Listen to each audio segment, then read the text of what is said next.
SSC 2025 পরীক্ষার result কবে দিতে পারে আজকে আমরা সেই বিষয় নিয়েই কথা বলবো।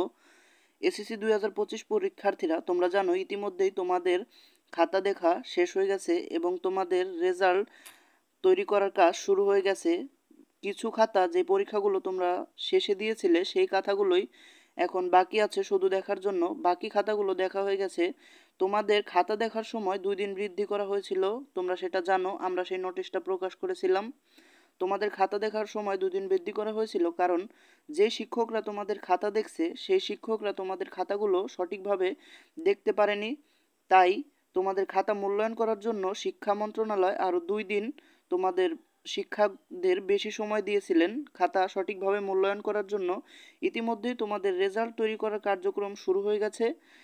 তোমরা খুব তাড়াতাড়ি রেজাল্ট পেয়ে যাবে। তো কবে তোমাদের রেজাল্ট প্রকাশ করা হবে সেই বিষয়ে শিক্ষা বোর্ডগুলো শিক্ষা মন্ত্রণালয়ের কাছে মোট 3টা তারিখের আবেদন করেছে।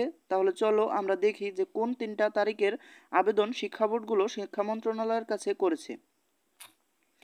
তোমাদের যে তারিখগুলো দেওয়া হবে সেই তারিখগুলো হলো, একটা তোমাদের 15 তারিখ, 16 তারিখ অথবা 19 তারিখ। তবে 19 তারিখে রেজাল্ট দেওয়ার সম্ভাবনা তোমাদের খুবই কম, যেহেতু 17 তারিখে তোমাদের শুক্রবার এবং 18 তারিখে হলো শনিবার এবং 20 তারিখে একটা পুজো রয়েছে। তাই এই 3 দিন রেজাল্ট দেওয়ার সম্ভাবনা নেই। 15, 16 অথবা 19 তারিখ এই 3 দিনের মধ্যে যে কোনো একদিন তোমাদের রেজাল্ট দেবে। তবে তোমরা ধরে রাখতে পারো যে 16 তারিখ অথবা তোমাদের 19 তারিখে রেজাল্ট দেওয়ার সম্ভাবনা তোমাদের বেশি। 16 এবং 19 তারিখের যে কোনো একদিন তোমরা রেজাল্ট পাবে আশা করা যাচ্ছে। তবে যদি এই তারিখগুলো একটু হেরফের হয় তাহলে 14, 15, 16 অথবা 19 এই তারিখগুলোর মধ্যে যে কোনো একটা তারিখে তোমরা রেজাল্ট পেয়ে যাবে আশা করছি।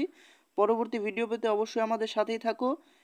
আশা করছি যে তোমাদের সবারই একটা ভালো রেজাল্ট হবে। আজকে এখানেই শেষ করছি। পরবর্তী আপডেট পেতে অবশ্যই আমাদের চ্যানেলের সাথেই থাকো। আসসালামু আলাইকুম।